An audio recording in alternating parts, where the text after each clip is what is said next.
نحمده ونصلي على رسوله الكريم اما بعد اعوذ بالله من الشيطان الرجيم بسم الله الرحمن الرحيم ولا يغتب بعضكم بعضا ايحب احدكم ان يأكل لحم اخيه میتا فکرہتموہ صدق اللہ العلی العظیم۔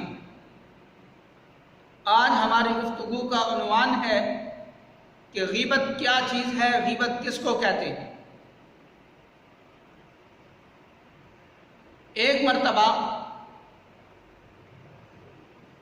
حضور اقدس صلی اللہ علیہ وسلم نے صحابہ کرام سے فرمایا، آپ لوگوں کو علم ہے کہ غیبت کیا چیز ہے؟ تو صحابہ کرام نے عرض کی، اللہ اور اللہ کا رسول بہتر جانتے ہیں غیبت کیا چیز ہے۔ تو حضور صلی اللہ علیہ وسلم نے ارشاد فرمایا کہ تم اپنے بھائی کا ایسے الفاظ میں تذکرہ کرو جس کو وہ ناپسند سمجھتا ہو۔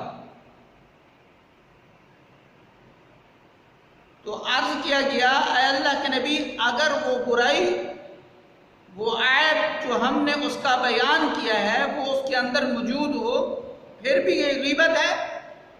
تو آپ صلی اللہ علیہ وسلم نے ارشاد فرمایا کہ اگر اس کے اندر وہ عیب، وہ برائی اس کے اندر موجود ہے، اس کا نام غیبت ہے۔ اگر وہ برائی یا عیب اس کے اندر موجود نہیں ہے تو تم نے اس پر بہتان لگایا ہے۔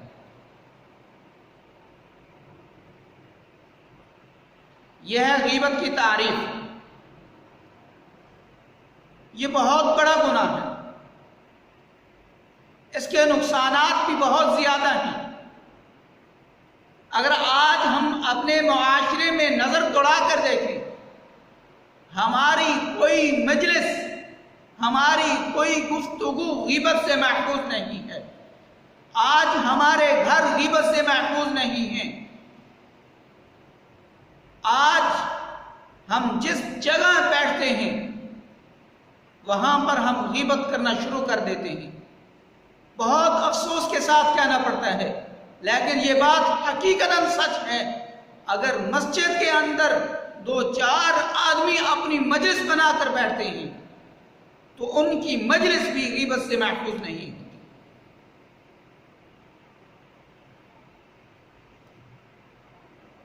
اور یہاں تک علماء نے فرمایا ہے کہ اگر تم کسی آدمی کے کپڑوں کے بارے میں یہ کہہ دو کہ اس نے کپڑے چھوٹے پہنے ہوئے ہیں، اس نے کپڑے اچھے نہیں پہنے ہوئے، تو علماء نے اس کے بارے میں بھی یہی کہا ہے کہ یہ غیبت ہے۔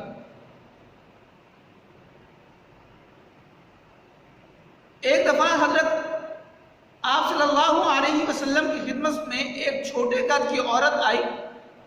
جب وہ چلی گئی تو حضرت عائشہ رضی اللہ تعالی عنہا نے عرض کی، یہ کتنے چھوٹے قد کی عورت ہے؟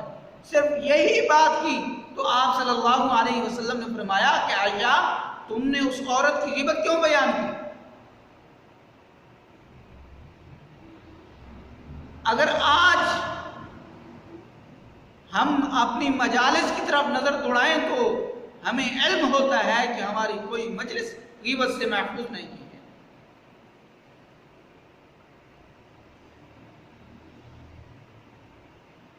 اور اس کا نقصان بھی بہت بڑا ہے۔ ایک تو اس کا نقصان دنیا کے اندر بھی ہے، اور جو سب سے بڑا نقصان جو ہے وہ آخرت کے اندر ہے۔ حضرت ابو سعید خدری رضی اللہ تعالی عنہ سے روایت ہے، وہ کہتے ہیں کہ آپ صلی اللہ علیہ وسلم نے ارشاد فرمایا کہ جب آپ صلی اللہ علیہ وسلم کو معراج پر لے جایا گیا، جنت کی سیر کرائی گئی اور جہنم کے احوال آپ صلی اللہ علیہ وسلم کو دکھلائے گئے، تو آپ صلی اللہ علیہ وسلم نے کچھ لوگوں کو دیکھا کہ وہ اپنا جسم نوچ رہے ہیں، بڑے بڑے ناخن ہیں، وہ اپنا جسم نوچ رہے ہیں۔ تو آپ صلی اللہ علیہ وسلم نے جبرائیل سے پوچھا، جبرائیل یہ کون لوگ ہیں جو اتنی دردناک سزا کے اندر مبتلا ہیں۔ تو جبرائیل امین علیہ السلام نے عرض کیا، اے اللہ کے نبی، یہ آپ کی امت کے وہ لوگ ہیں جو اپنے بھائیوں کی غیبت بیان کیا کرتے تھے۔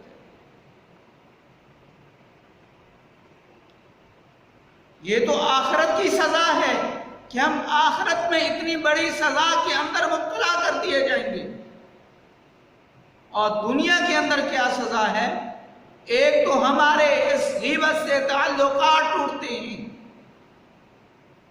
جب میں اپنے کسی مسلمان بھائی کی برائی بیان کروں گا، جب میرے اس مسلمان بھائی کو میری اس حرکت کا پتہ چلے گا، تو اس نے میرے ساتھ کون سا تعلق جوڑنا ہے؟ اس نے تو میرے ساتھ اپنے تعلقات کو ختم کر دینا ہے۔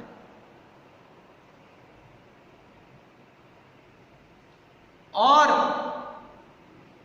حدیث مبارکہ کے اندر یہاں تک آیا ہے کہ جو انسان اپنے دوسرے مسلمان بھائی کی غیبت کرتا ہے، اس کی پیٹھ پیچھے برائی بیان کرتا ہے، تو فرمایا کہ جو غیبت بیان کرنے والا ہے، اس کے جو نیک اعمال ہیں اس آدمی کے نامہ اعمال میں چلے جائیں گے جس کی غیبت بیان کی گئی ہے، اور جس کی غیبت بیان کی گئی ہے اس کے گناہ اس آدمی کے نامہ اعمال میں چلے جائیں گے جو غیبت بیان کرنے والا ہے۔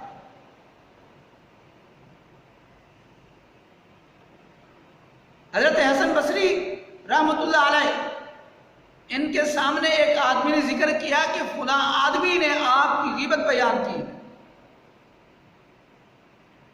اور وہ کھجوریں اٹھا کر اس آدمی کو ہدیہ کرنے کے لیے چلے گئے، اور اس کو کہا بھائی یہ میری طرف سے کھجوریں لے لو، آپ نے اپنی نیکیاں مجھے ہدیہ دے دی ہیں۔ اس نے پوچھا وہ کیسے؟